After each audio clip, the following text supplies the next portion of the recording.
Sommes-nous seuls dans l'univers? Avec l'existence de Dieu ou d'une vie après la mort, c'est probablement l'une des questions existentielles qui taraudent le plus l'humanité depuis que l'homme est capable de penser. Et c'est peut-être une question à laquelle la recherche, la science pourra apporter un début de réponse au cours de ce siècle.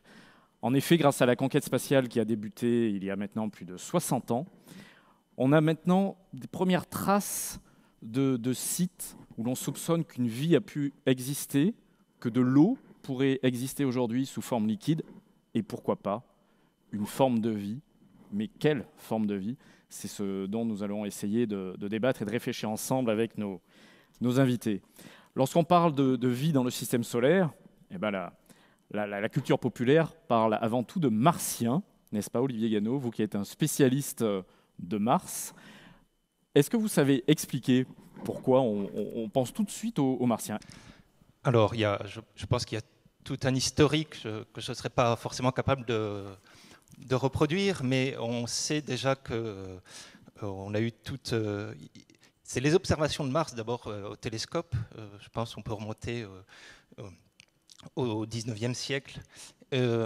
Et où on a commencé à percevoir, au fur et à mesure que les télescopes s'amélioraient, à percevoir des structures à la surface de la planète, des structures linéaires qui, par une erreur de traduction, ont un jour été traduites comme canaux. Et puis canaux, ça fait penser à ingénierie. Et on a commencé à dire que peut-être il y avait des formes de vie qui récupéraient de l'eau depuis des régions de Mars vers d'autres régions. Il y a eu toute la culture autour du travail de Flammarion, d'astronomie populaire, où on projetait la vie un petit peu partout dans le système solaire, tel qu'on le connaissait, y compris sur Mars. Et je crois qu'au fur et à mesure que les observations se sont améliorées, on a vu la spectroscopie apparaître, donc la décomposition de la lumière, qu'est-ce qu'on peut en déduire en termes de composition, d'interprétation. On a pu voir que la couleur de Mars changeait au cours de l'année martienne. Et on peut retrouver dans des livres au début 1900 jusqu'à 1950, des livres qui disent ce changement de couleur au cours des saisons, c'est la végétation à la surface de Mars. Et puis, bien sûr, il y a eu toutes les histoires de martiens qui ont commencé à apparaître, qui ont fait que cette culture populaire a été entretenue et que les premières missions spatiales, une fois qu'on s'est rendu compte que Mars était une planète accessible pour les missions spatiales, vont prendre pour but de déterminer si oui ou non il y a la vie sur Mars. Alors justement, aujourd'hui, il y a pléthore de missions sur Mars avant tout. Est-ce que c'est lié même inconsciemment à cette croyance qui perdure même dans l'esprit des chercheurs, ou est-ce qu'il y a quand même d'autres raisons plus solides? Alors, je pense que la recherche de la vie est un sujet qui est transverse un petit peu aux différentes approches de recherche qu'on peut avoir quand on s'intéresse aux planètes, puisque ça fait intervenir à la fois la partie évidemment biologie, mais la partie chimique, si on part sur les molécules plus simples, qu'il faut remettre dans un contexte géologique. Et donc le vivant reste un moteur très fort pour motiver une mission aujourd'hui vers Mars, même si ces missions-là en fait font des pas un par un et s'intéressent tout d'abord à la géologie de la planète pour justement essayer de faire une comparaison avec la Terre. Alors il y avait une première mission sur Mars qui était la mission Viking, qui déjà en 1976 avait comme objectif d'essayer de trouver des traces de vie. On a peut-être été trop ambitieux dès le départ d'ailleurs, non? Alors là, on était encore dans l'esprit, vraiment, on cherche la vie sur Mars, et il doit y avoir absolument de la vie sur Mars, donc on va directement faire une mission qui recherche des traces de vie sur Mars. Aujourd'hui, on se rend compte que faire cette recherche-là, c'est beaucoup plus subtil, c'est beaucoup plus difficile, et donc effectivement, Viking a un petit peu échoué, si j'ose utiliser ce mot-là, dans le sens où l'expérience qui a été faite pour découvrir la vie a été négative. Et ça a eu un effet contraire, ça a eu un effet de frein sur l'exploration martienne. Et aujourd'hui, on reprend cette exploration de façon plus construite, plus progressive, justement avec une approche, je dirais, peut-être plus scientifique de la recherche, de la compréhension de la planète Mars et de la recherche du lien que pourrait avoir le développement, l'apparition de la vie sur une planète solide telle que la Terre, Mars, Vénus, les planètes solides du système solaire, et plus loin d'autres corps du système solaire et des autres systèmes stellaires. Alors après la déception Viking, on a mis 20 ans à retourner sur Mars, mais alors par contre maintenant il y a plein de missions, et la plus spectaculaire à ce jour est sans doute la mission Curiosity, dans laquelle vous travaillez, et Curiosity, dont l'un des instruments a été fabriqué ici même, à Toulouse. ChemCam, vous pouvez nous en parler? Oui, ChemCam, c'est un instrument franco-américain qui a effectivement été fabriqué en partie à Toulouse, mais aussi avec d'autres laboratoires en France, dont l'objectif est de dresser une carte chimique autour du rover pour avoir un premier aperçu de la composition autour du rover de façon un petit peu rapide, pas forcément très précise, mais rapide, pour justement essayer de resituer le contexte des analyses plus précises qui sont faites par les autres instruments du rover. Alors Curiosity qui s'est posé dans le cratère Gale, qui justement avait été choisi pour espérer trouver des traces géologiques et des traces d'eau passées. Je vous propose de regarder tout de suite un film que vous allez nous commenter en direct.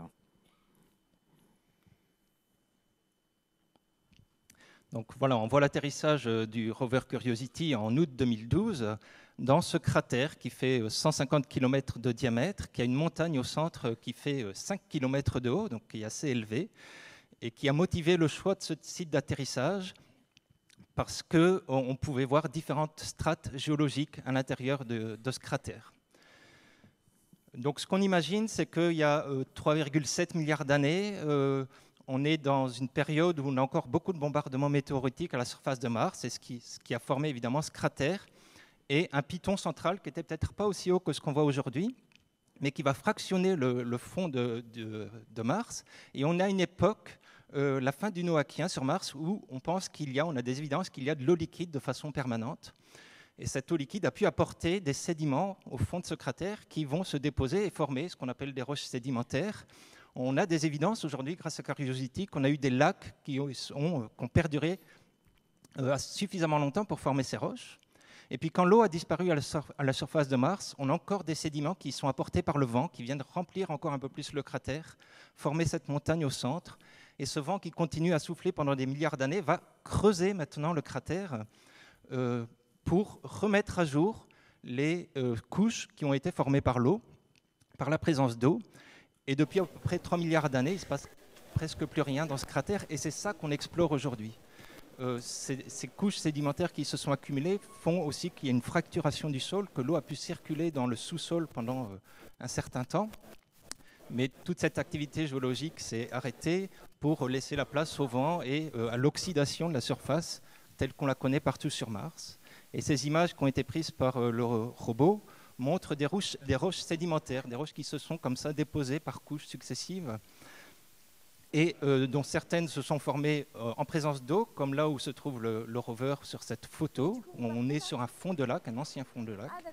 Et la perceuse qui est à bord a permis d'extraire sur quelques centimètres d'épaisseur de la poudre de roche, qui montre que cette roche, qui est protégée des radiations en surface, a une composition, une consistance différente, qui est vraiment ce qu'on recherche avec cette mission, parce que ça permet de voir comment une roche à l'origine magmatique a été transformée en sédiment, déplacée, recompactée pour former des nouvelles roches, et a pu donc nous donner des signes de la quantité d'eau qu'il y avait, combien de temps elle est restée, est-ce que cette eau était agressive, est-ce qu'elle a beaucoup transformé les roches ou pas.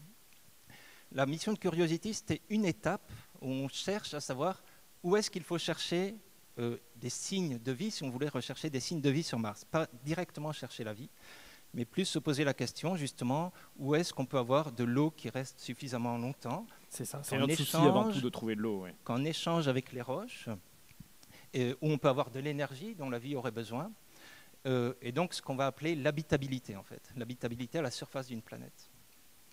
Les prochaines missions dans ce programme d'exploration, donc on voyait à la fin de ce film la mission Mars 2020, ont l'ambition d'aller un pas plus loin dans cette recherche-là. Alors, on va y venir tout à l'heure justement, mais est-ce qu'on pourrait déjà faire un état des lieux? Parce qu'on entend régulièrement des annonces un peu tonitruantes, il faut bien dire, de la part de la NASA. Moi, j'ai l'impression qu'on nous annonce la découverte de l'eau liquide sur Mars tous les 2 ans. Et du coup, je me dis que le public est un peu perdu sur la réalité. Est-ce que vous pouvez nous le dire, au Pierre Bousquet, qu'est-ce qu'il en est aujourd'hui? Quels sont les endroits où on a la certitude que l'eau a coulé? Est-ce qu'on peut imaginer que l'eau coule aujourd'hui même sur Mars? Alors, effectivement, je suis tout à fait d'accord. Il y a un effet d'annonce qui est un petit peu ennuyeux parce qu'il est répétitif. qui vient du fait qu'on découvre de nouvelles évidences de ces écoulements d'eau, de présence d'eau.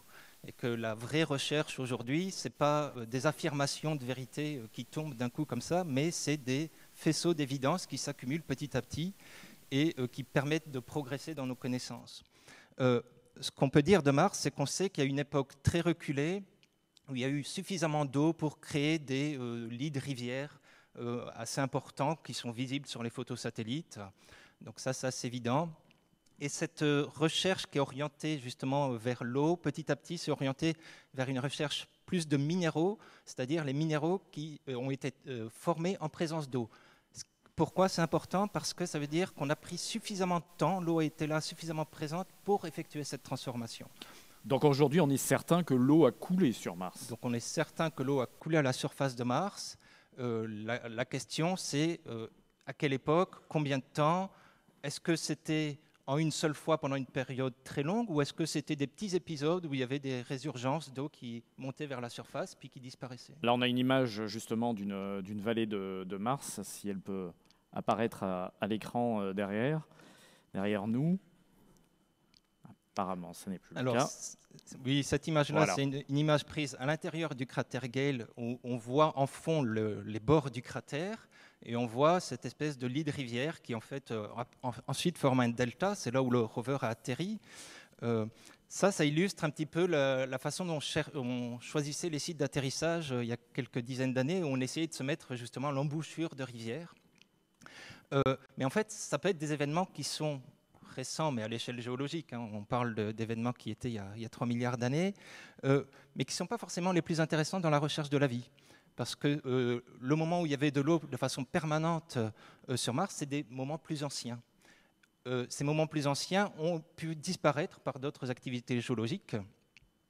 Et on a tendance à aller chercher avec ce qu'on voit aujourd'hui, mais qui n'est pas forcément le plus ancien.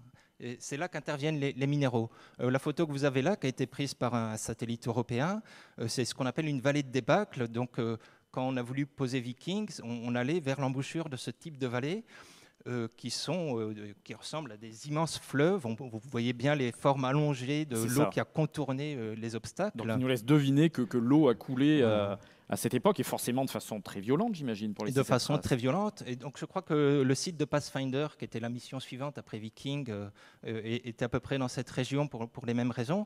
Mais en fait, c'est des écoulements qui ont eu lieu de façon catastrophique, très courte. C'est pas de l'eau permanente qui permet de réfléchir aux aspects biologiques. Et c'est quand même gigantesque. Je crois que c'est la rivière là qu'on devine sur cette image, la rivière passée, faisait près de 50 km de large. Alors ça, c'est tout le côté attractif de Mars pour les planétologues qui a créé un regain d'intérêt malgré les problèmes de découverte avec la vie au début de l'exploration spatiale. C'est le gigantisme sur Mars, c'est des volcans géants, c'est des canyons géants qui montrent qu'on a eu quand même une activité géologique à une époque qui était assez impressionnante. On peut peut-être rappeler que Mars est plus petite que la Terre, avec un rayon qui est à peu près la moitié de la Terre.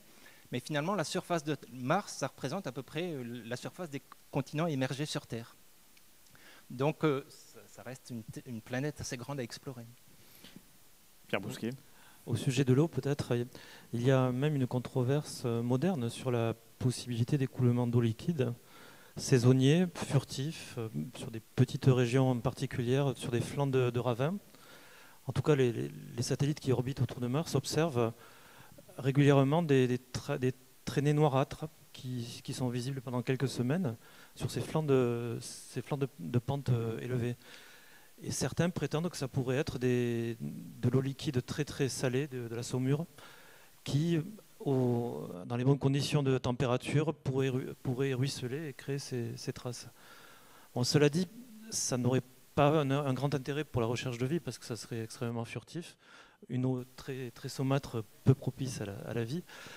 Et puis c'est une thèse qui est controversée et il y a d'autres hypothèses qui pourraient être des écoulements secs, des écoulements de matière sèche.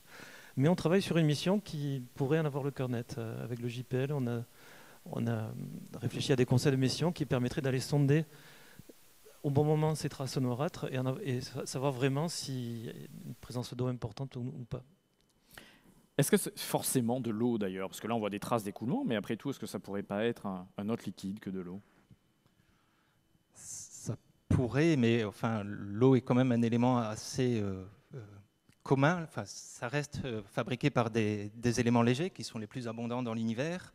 Quand on fait une histoire comparative de la planète Terre et de la planète Mars, on voit que avoir de l'eau liquide assez tôt après la formation de la planète est quelque chose qui est tout à fait plausible et qui s'explique assez bien. Donc il n'y a pas forcément besoin d'aller chercher une explication plus compliquée que ça. Après, ce qui donne ces formes-là fait que cette eau qui était avec des écoulements catastrophiques était probablement chargée de roches, de matériaux, qui font qu'on creuse ces vallées de façon assez profonde. Alors, il n'y a pas que les traces de ruissellement qui intéressent les chercheurs aujourd'hui pour essayer de deviner si l'eau a coulé sur Mars et s'il y a eu de la vie par le passé, mais je crois que vous vous intéressez maintenant surtout aux argiles.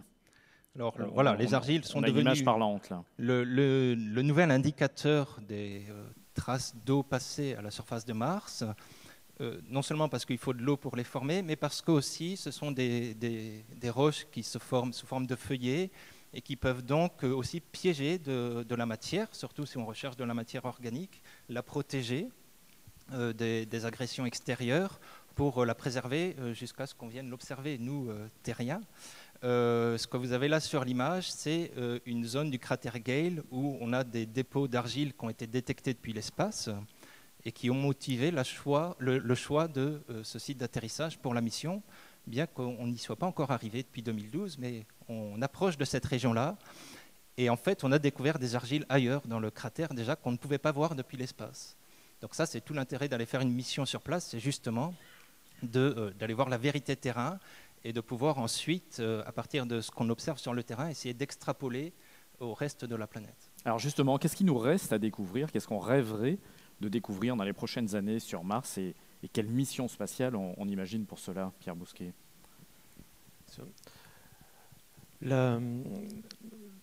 Olivier a commencé à en parler. Après l'habitabilité, on va essayer de rechercher d'éventuelles traces de vie fossile. Et à cet égard, en 2020, il y aura 2 missions très importantes à la surface de Mars, Mars 2020 et ExoMars, une mission européenne.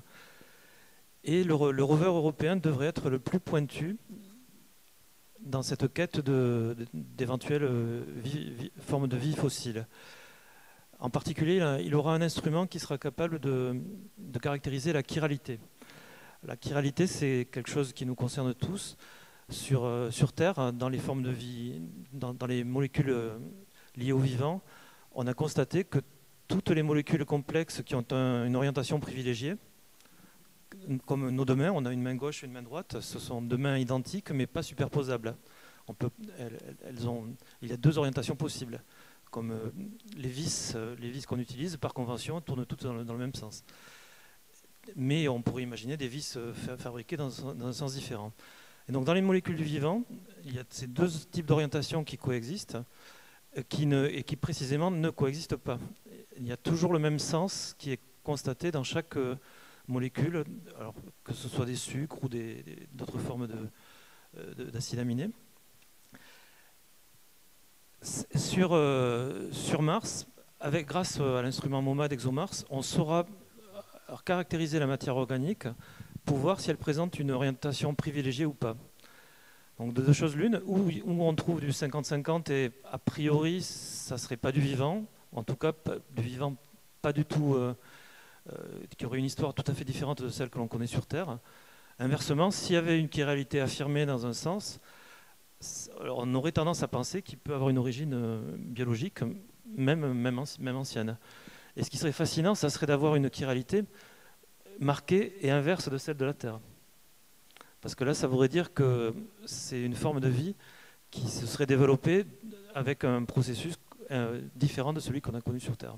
Donc Mars 2020, qui lui aussi, si je ne dis pas de bêtises, sera équipé d'un instrument toulousain, le successeur de ChemCam, SuperCam, donc qui va peut-être même préparer, on en est certain, des échantillons martiens au jour d'aujourd'hui? Alors effectivement, la mission Mars 2020 de la NASA a pour objectif de collecter des échantillons que l'on pourra un jour ramener sur Terre. parce qu'on sait que dans cette recherche, disons, d'astrobiologie, les meilleurs instruments qu'on a sont sur Terre, c'est beaucoup plus difficile de les amener sur Mars, où on a des limites de poids, des limites de ressources.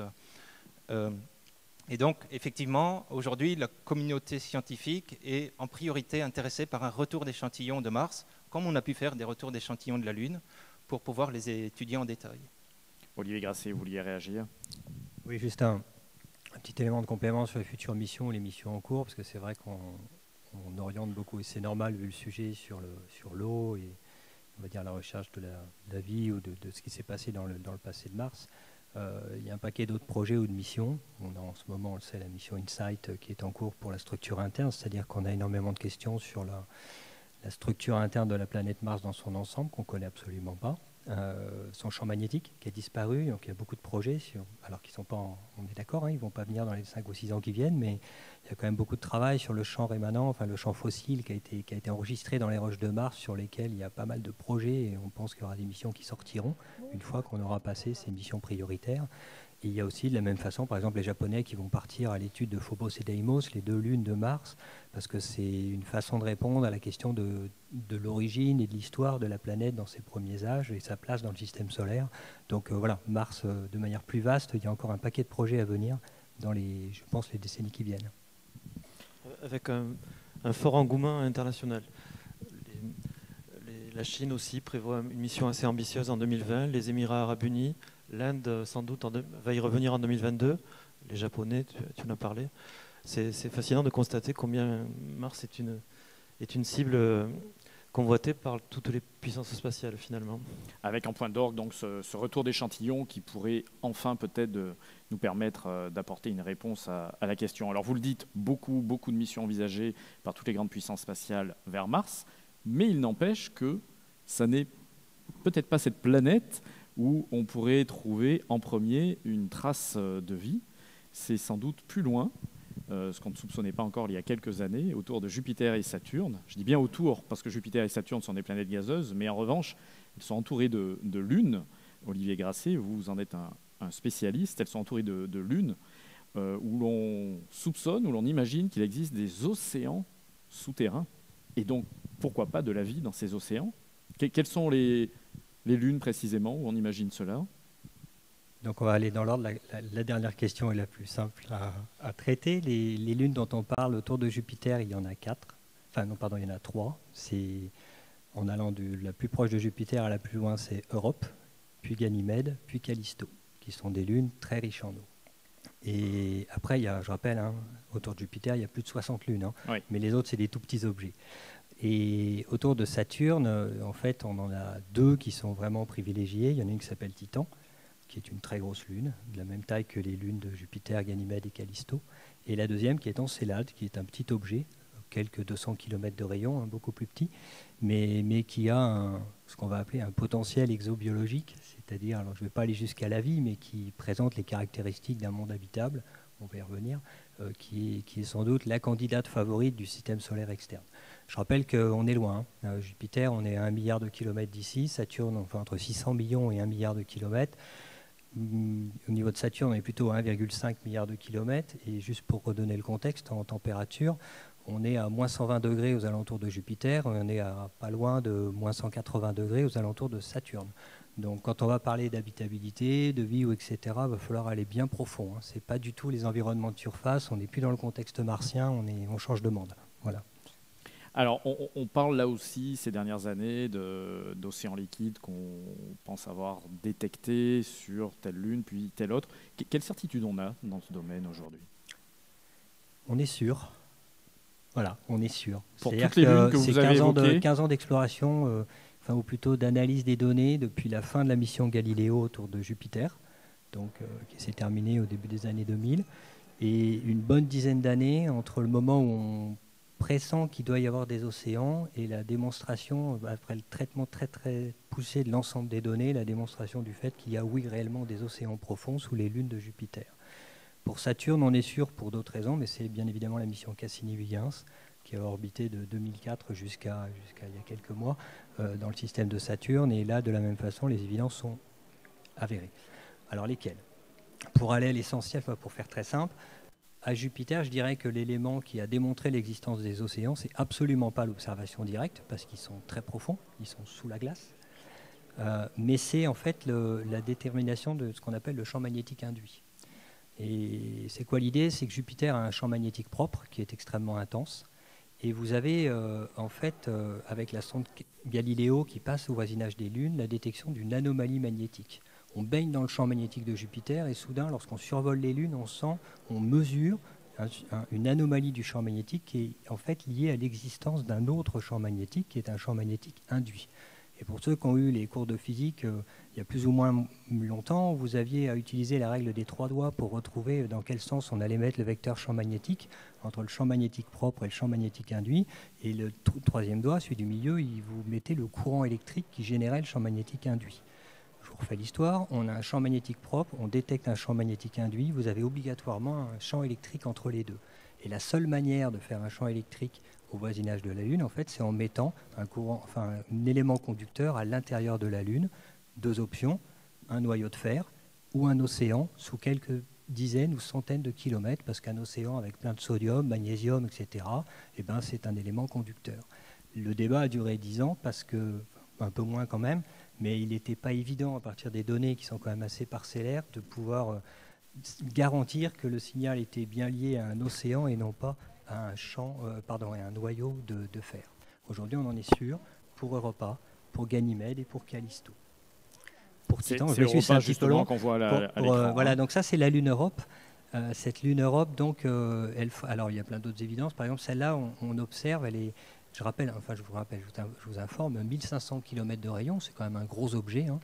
Et ce qui frappe, même si vous n'êtes pas planétologue, c'est que vous voyez qu'un seul cratère, peut-être 2 si vous regardez bien, mais vous voyez 1 ou 2 cratères maximum sur la totalité de la surface. Une surface extrêmement jeune, maximum quelques dizaines de milliers d'années. On est loin des milliards d'années dont on parlait sur Mars tout à l'heure, on le voit peut-être aussi bien sur cette image-là. Une surface extrêmement jeune avec une histoire tectonique, il suffit de regarder le zoom sur ces zones de faille ici, qui démontrent qu'on a affaire à un objet extrêmement actif. Alors c'est absolument pas la preuve d'un océan, mais c'est évidemment sous-jacent, j'entends, mais c'est en fait la démonstration du fait que cet objet a connu une histoire extrêmement complexe, qu'il est encore chaud à l'intérieur, et c'est évidemment un argument en faveur du fait que sous la glace, qui je rappelle est à moins de 100 degrés en surface, sous cette glace-là, il doit se passer des choses. Alors pour situer maintenant, en clair, imaginez-vous, là j'ai dit 1500 km, l'eau dont on parle, parce qu'on parlait de chercher de l'eau, là il y a 100 km d'eau. On le sait, il y a 100 km. Et pour ceux qui veulent resituer un peu les choses, rappelez-vous la profondeur moyenne des océans terrestres, c'est 4500 mètres, 4 km et quelques. Ici, on a 100 km d'eau, et le débat qu'on a aujourd'hui n'est pas de savoir s'il y a un océan, je viens de vous expliquer pourquoi on sait qu'il y en a un, mais c'est de savoir à quelle profondeur il est.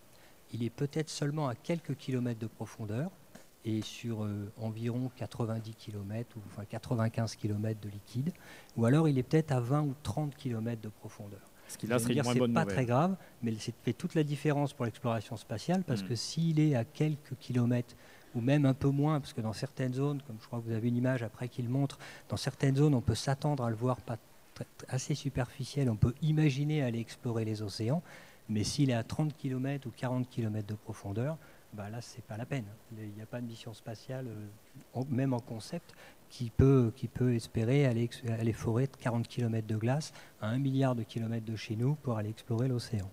Et alors en plus, dans le cas d'Europe, et il y a eu un article dans Nature, justement, le mois dernier qui l'a confirmé, il y aurait des geysers. Je fais partie de ceux qui doutent encore. Ah. Mais alors qu'on nous a dit que c'était la confirmation. Les observations tentent à montrer en effet qu'il peut y avoir des geysers. C'est l'image que vous voyez là, qui est plus ancienne, hein, elle a presque 10 ans maintenant, est une image justement en dessous d'une zone géologique qu'on appelle les chaos. C'est un modèle, hein, bien sûr, vu par un artiste. Oui. La zone géologique qu'on voit en surface, c'est un chaos, c'est-à-dire une région très particulière où la glace, qui est normalement très très dure, hein, une glace à moins 120 degrés est en fait plus dur que le granit que vous avez à la maison. Hein. En termes de roche cassante, c'est extrêmement cassant.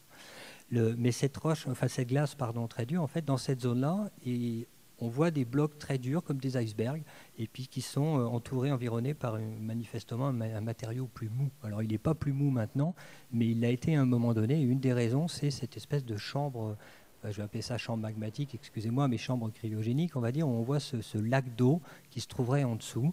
Et typiquement un modèle ici qui pourrait expliquer l'expulsion, enfin à cause des forces tectoniques qui existent là-bas, en fait c'est les forces de marée, qui pourrait expliquer qu'on voit ressortir de la matière, de l'eau liquide, en fait de manière un petit peu exceptionnelle sous forme de geyser. Le fait que les geysers soient vus, l'Arctic Nature, bon, ça rejoint ce que vous disiez tout à l'heure sur Mars, hein, on va assez facilement d'une observation qui est ce qu'elle est, à une interprétation assez, on va dire, tonitruante. Je ne vais pas me prononcer sur l'article Nature. Voilà. D'accord. Alors, en revanche, il y a un cas qui, lui, est véritablement, dont on est totalement sûr qu'il y a des geysers qui existent. C'est cette lune-là, autour de Saturne, cette fois. Encelade. Donc là, vous avez l'exemple de la Lune Encelade. Donc j'en parlais tout à l'heure. Donc on est encore un petit peu plus loin. On est à Saturne, comme vous l'avez dit, un corps beaucoup plus petit. Et alors là, voilà la preuve très belle image. Voilà, une image prise par la sonde Cassini, alors qu'elle était en vol autour du système de Saturne, qu'elle était là, à ce moment-là en approche autour d'Encelade. Donc ce que vous voyez là, l'image est orientée de la bonne façon pour nous, même si ça n'a pas beaucoup d'importance, mais c'est les geysers du pôle sud d'Encelade. En fait, il y a une structure tectonique qu'on appelle les Tiger Stripes, en fait les griffes de tigre, parce que vous avez, si vous pouvez, je ne vais pas revenir sur l'image précédente, on les devine, il y a 4 rayures dans le pôle sud, en fait 4 grosses failles, on ne les voit pas parce qu'on n'est pas au bon endroit, donc laissez pas celle-là, c'est pas grave, excusez-moi. Donc il y a 4 grosses failles à travers lesquelles sort la matière, et donc on pensait depuis pas mal de temps, enfin dès que Cassini a vu ça, on s'est dit bon ça c'est de l'eau, enfin, c'est des geysers, c'est une lune de glace, ça va être de l'eau. Ce qui est très fort avec la mission Cassini, c'est qu'elle est passée dans ces geysers. Avec la quantité de survol qu'il y a eu de la Lune Encelade, en fait, au moment où on a été sûr de ne pas abîmer la mission, c'est-à-dire qu'on connaissait parfaitement le champ gravitationnel, en fait, la sonde est passée au travers des geysers à quelques kilomètres d'altitude. Voilà une image qui donne un peu l'idée de ce que pouvait faire Cassini. Elle est donc passée au travers, et le spectromètre de masse a pu mesurer en fait la composition de ce qu'il y avait dans ces geysers. Et on est sur... je vais dire sans surprise, mais si, c'est évidemment formidable, c'est d'abord et avant tout de l'eau. Donc là, on imagine, hein, on est dans l'espace, on est dans le vide. Hein. Donc l'eau qui sort est sublimée, donc c'est des particules d'eau, mais imaginez plutôt sous forme gazeuse. Mais c'est d'abord de l'eau qui est mise en évidence. Donc c'est bien du geyser d'eau, c'est-à-dire que c'est bien un réservoir d'eau liquide sous la glace. Et après ça, ce qui est particulièrement intéressant, c'est qu'on y retrouve aussi... je vais parler du fameux sponge, hein, ou le schnops, toutes ces particules, enfin c'est la composition élémentaire dont on a besoin pour les molécules organiques, c'est-à-dire carbone, hydrogène, oxygène, azote, phosphore et soufre. Alors comme d'habitude on ne trouve pas le phosphore, c'est un débat sur lequel on ne reviendra pas aujourd'hui, mais tout le reste est là, détecté à l'intérieur des particules de geyser et qui démontre en fait de manière indiscutable le potentiel d'habitabilité de la Lune Encelade et qui va sans aucun doute justifier des missions dans les années qui viennent. Alors Pierre Bousquier, vous qui êtes au CNES, quand on voit ces images, c'est absolument extraordinaire et on a envie de dire mais pourquoi on ne fonce pas pour aller étudier au plus vite, essayer d'aller forer pour étudier ces océans ou d'aller étudier ces geysers? On y réfléchit beaucoup. Là, il y a deux possibilités à moyen terme. Ça serait une première mission qui est à l'étude, qui serait de refaire ce qu'a fait Cassini, mais de façon plus ciblée, puis en utilisant les progrès technologiques sur les spectromètres de masse. Cassini a embarqué des instruments qui étaient conçus au début des années 90. Aujourd'hui, les spectromètres de masse sont beaucoup plus résolus et pourraient avoir encore une caractérisation plus fine des éléments. Une seconde mission qui paraît envisageable quand on voit ces images, c'est de passer à travers ces panaches et de glaner à la volée des échantillons pour les ramener sur Terre.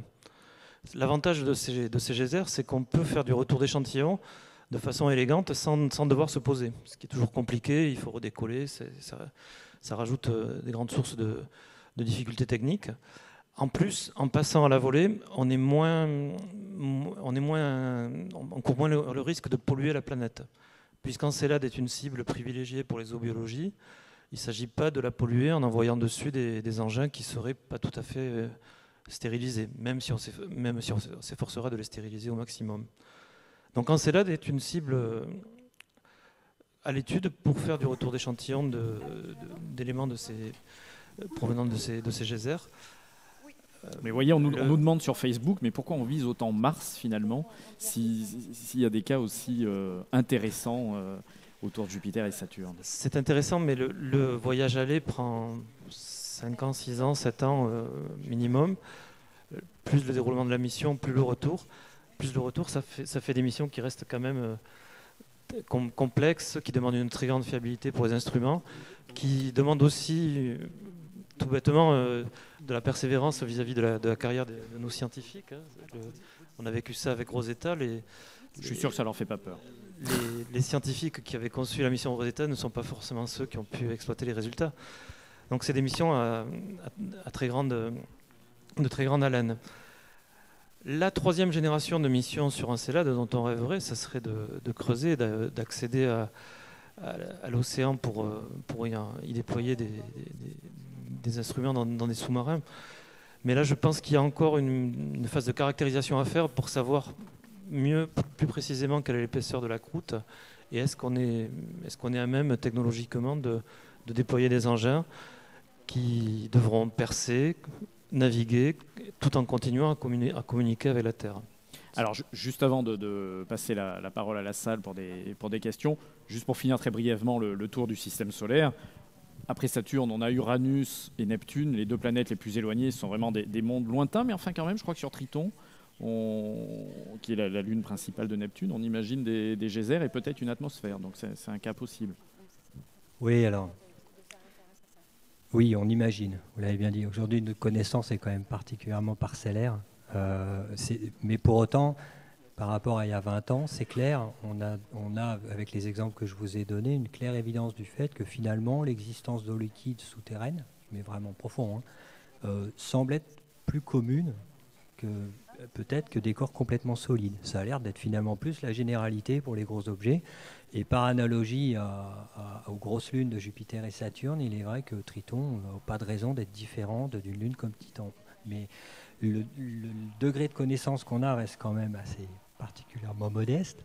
Et c'est plus par analogie, comme vient de le dire à Titan, qu'on peut aller jusque-là. Mais pour autant, il n'y a pas de problème. C'est vrai que ça paraît maintenant. Il y a 20 ans, vous aurez dit c'est n'importe quoi.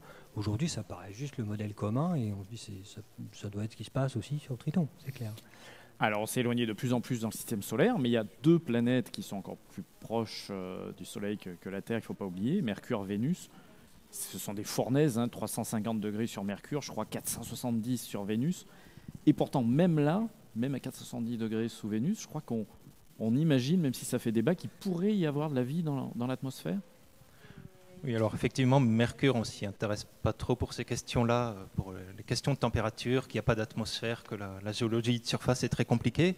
Par contre, sur Vénus, si la surface est très inhospitalière, on se pose la question sur la haute atmosphère, où on peut trouver des pressions où l'eau pourrait exister. Mais ça pose d'autres problèmes, parce que là, on parle d'eau en suspension dans l'atmosphère, et la vie, c'est des organismes qui sont organisés, justement, qui ont besoin d'échanger.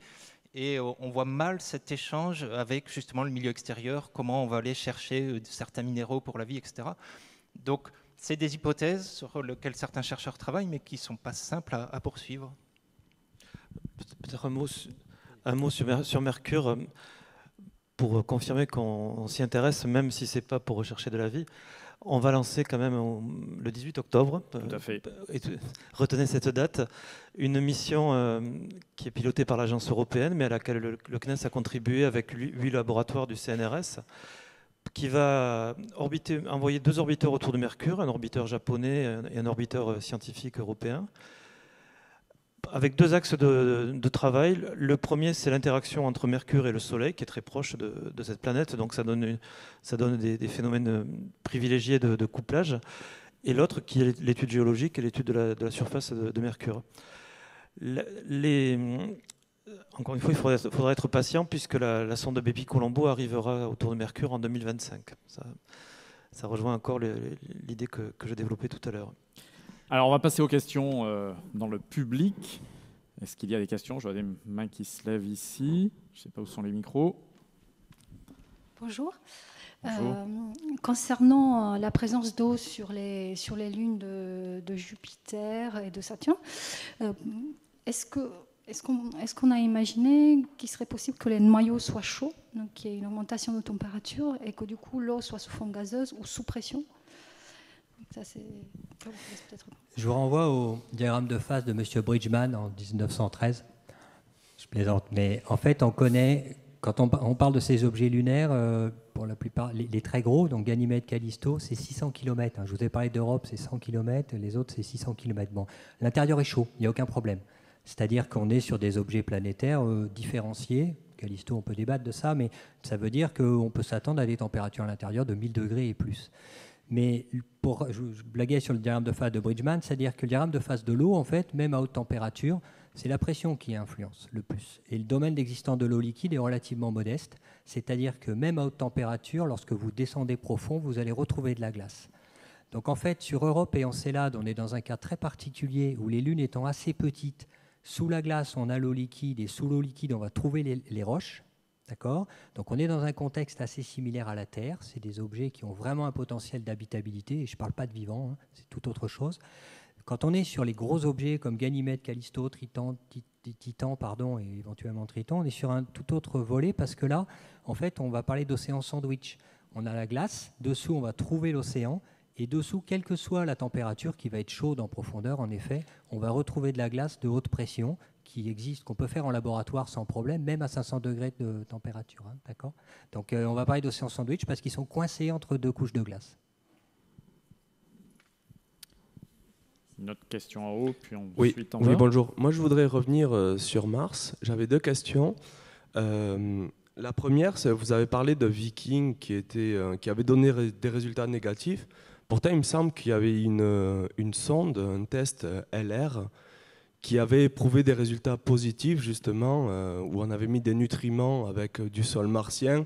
On avait vu qu'il y avait des dégagements de gaz, et ceux de sondes à 1500 km, etc. Ça a toujours été contesté par la population scientifique. Je voudrais savoir déjà pourquoi. Et ma deuxième question, c'est juste, on est en train de plus en plus se dire qu'il y a eu la vie il y a des milliards d'années sur Mars. On sait qu'il y a eu beaucoup de bombardements martiens sur la Terre et qu'on voit qu'il y a des micro-bio-organismes qui sont capables de vivre dans des conditions extrêmes. Est-ce que quelque part, la genèse de la vie sur Terre ne serait pas liée au final à la vie sur Mars et que quelque part sur Terre, on n'ait pas apporté... que Mars n'ait pas apporté la vie sur Terre, pardon. Est-ce que c'est des choses qui sont étudiées aujourd'hui ? Voilà, je voudrais ça. Alors, concernant Viking, et c'est toujours vrai aujourd'hui, donc évidemment, les résultats peuvent être interprétés différemment par certains chercheurs, mais la grosse difficulté, c'est de savoir si on a pu apporter des contaminants avec nous, par exemple, et si la mesure qui est faite est une démonstration finale. Et en fait, on se rend compte que dans la recherche du vivant à travers le système solaire, on est toujours dans des faisceaux d'hypothèses vers quelque chose qui paraît vraisemblable ou possible, mais on n'est jamais dans l'affirmation complète. Aussi bien pour dire il y a du vivant que pour dire il n'y a pas de vivant. Donc c'est vraiment toute la difficulté, et la mesure de Viking s'inscrit un petit peu dans ce sens-là, où comment on peut démontrer qu'aujourd'hui il y a du vivant? On va chercher des expressions du vivant telles qu'on les connaît sur Terre. Et l'expérience a été conçue comme ça. Et dans ce sens-là, effectivement, elle n'a pas produit les résultats attendus. Mais il y aura d'autres personnes qui pourront dire oui, mais si finalement c'est un petit peu différent que ce à quoi on s'attendait, c'est peut-être quand même un signe que, etc. Mais c'est un débat sans fin. Depuis, on est plus justement sur la recherche plutôt que de chercher du vivant actuel, sur la recherche de signes de molécules organiques anciennes et préservées. Et alors organique, il faut le dire, n'est pas biologique. Et c'est deux façons d'approcher cette question différentes. Vous pouvez avoir la façon des biologistes sur Terre, où on va remonter de la vie complexe vers les ancêtres communs jusqu'à remonter à la forme de vie la plus simple. Et la forme qu'on fait en planétologie aujourd'hui, parce que c'est tout ce qu'on peut faire, c'est une approche plus chimique, où on prend des éléments chimiques qui, on sait, sont à la base du vivant, on regarde s'ils peuvent s'agglomérer ensemble et jusqu'à quel niveau de complexité on peut atteindre. Aujourd'hui, qu'est-ce qu'il nous reste à découvrir? Il y a la brique entre les deux. C'est-à-dire on n'arrive pas à faire cette liaison. Et c'est ça qui est un petit peu difficile par rapport aux expériences qu'on a pu mener à l'époque de Viking. La question de savoir si la vie sur Terre vient d'ailleurs, d'une autre planète, c'est pas exclu, mais ça repousse le problème un petit peu ailleurs. Ça ne résout pas la question de comment apparaît le vivant. Je crois que la forme de vie, la découverte de la vie sur Terre absolument garantie, on est dans les 2,7 milliards d'années. On a des évidences très probables dans les 3,5 milliards d'années. On se pose des questions au-delà, vers les 3,8. C'est d'ailleurs pour ça qu'on s'intéresse à Mars. Je vous parlais tout à l'heure du cratère qui justement à cet âge-là. Mais justement, on parle là de formes de vie bactériologiques très simples qui ensuite, si elles ont laissé des traces, on peut être détériorées par la suite de l'évolution de la planète, par les conditions actuelles. Si vous mettez du vivant aujourd'hui à la surface de Mars, il va être irradié par des rayonnements ultraviolets qui va casser ces molécules, qui va petit à petit casser ces traces. Et donc dans la façon dont on construit les programmes de recherche aujourd'hui, il y a toute cette réflexion de si la vie est apparue, il a fallu qu'elle apparaisse, il a fallu qu'elle laisse des traces, il a fallu que cette trace soit préservée sur toute la période qui nous sépare de cette époque géologique jusqu'à présent, et il a fallu que ces traces soient réexposées à la surface pour qu'on puisse les découvrir aujourd'hui. C'est tout l'intérêt d'ailleurs de la mission ExoMars qui va chercher à forer un peu plus en profondeur pour aller un peu plus loin. Et si la vie sur Terre vient d'ailleurs dans le système solaire, c'est pas forcément Mars, ça peut être les comètes par exemple, c'est l'hypothèse souvent avancée. Et effectivement, dans les comètes et dans les astéroïdes, on trouve de la matière organique, parfois aussi complexe que celle qu'on peut découvrir aujourd'hui sur Mars. Une autre question ? Oui, bonjour. C'était une question peut-être un peu plus technique. C'était par rapport aux satellites de Jupiter, donc Europe, Ganymède et Callisto. Vous avez dit qu'on a découvert un champ magnétique induit, et donc ce champ magnétique indique la présence d'un conducteur à l'intérieur du satellite, et ça peut être soit un océan liquide, soit un noyau métallique. Et vous avez dit que finalement on a tranché pour l'océan liquide, mais comment est-ce qu'on a pu trancher finalement ? Vous avez raison, on rentre dans le détail. Mais en fait, c'est lié au fait que la nature du courant électrique que vous allez générer avec un champ dipolaire magnétique lié au noyau ou un champ qui est multipolaire au niveau d'un océan plus superficiel va générer un champ induit complètement différent. Donc si on avait en fait une caractérisation très précise du champ magnétique induit en imaginant un orbiteur d'Europe, la question aurait été tranchée en quelques heures de traitement du signal. Mais comme on n'a seulement que quelques survols assez lointains, enfin assez éloignés de la Lune Europa avec Galileo, c'est pour ça que ça a pris tant de temps pour être sûr de pouvoir réduire significativement les barres d'erreur des modèles. Mais encore une fois, l'idée c'est juste ça, c'est que c'est pas du tout la même nature du champ électrique quand on a un champ dipolaire magnétique de noyaux ou un champ multipolaire d'océan. Voilà. Donc théoriquement c'est facile, c'est la donnée qui manquait, qui a fait que ça a pris du temps. Quand je dis facile, ça reste une affaire d'experts, hein. On est d'accord. Nous devons maintenant conclure cette table ronde. Moi, j'aimerais bien, en guise de conclusion, vous poser une question. Répondez-nous très franchement. Est-ce que vous espérez voir de votre vivant la découverte irréfutable d'une trace de vie dans le système solaire? Est-ce que vous pensez que ça sera possible? Olivier Gano. Je ne l'espère pas de mon vivant, pour être tout à fait honnête. Et je pense qu'il faut préserver la vie sur Terre d'abord. Mais bon. Olivier Grasset. Si j'ai bien compris la question, c'est est-ce que de mon vivant, je vais avoir une mission spatiale qui va détecter des traces de vivants, fossiles, etc. Je n'y crois pas. Je n'y crois pas quand on voit l'extrême complexité qu'on a simplement travaillé justement sur les roches archéennes sur Terre et la batterie d'instruments qu'il faut mettre pour arriver à détecter le moindre signal qui peut avoir une origine biologique. Je ne crois pas une seconde qu'on sera capable de le faire sur une mission spatiale de mon vivant. Voilà. On n'aura pas la capacité à embarquer cette instrumentalisation, ce type d'instrument qui est absolument indispensable. C'est tout. Voilà, j'y crois pas, mais je rappelle que ce n'est pas l'objectif prioritaire de l'ensemble des missions spatiales dont on parle. C'est un des nombreux objectifs. On ne les fait pas que pour ça, fort heureusement. Alors Pierre Bousquet, vous travaillez pour une agence spatiale, redonnez-nous de l'espoir là. Vous avez les clés. Mon espoir personnel, c'est de voir se réaliser la mission de retour d'échantillons martiens de mon vivant, ne serait-ce que parce que je travaillais dessus déjà il y a 20 ans. À l'époque, on espérait qu'elle décolle en 2005.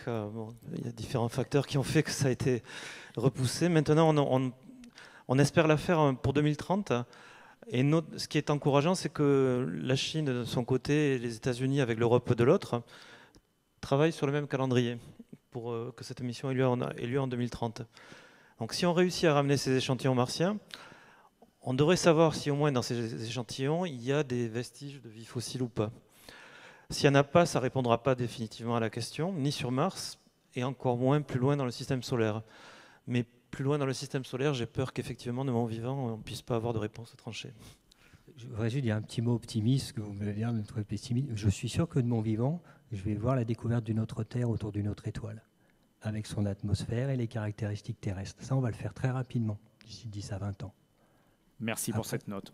En tout cas, pour la découverte dans le système solaire, j'allais vous donner rendez-vous pour le forum du CNRS en 2042, mais si j'ai bien compris, c'est un peu optimiste. Alors, rendez-vous en 2086. Merci à tous. Et merci à nos 3 intervenants. Merci à vous.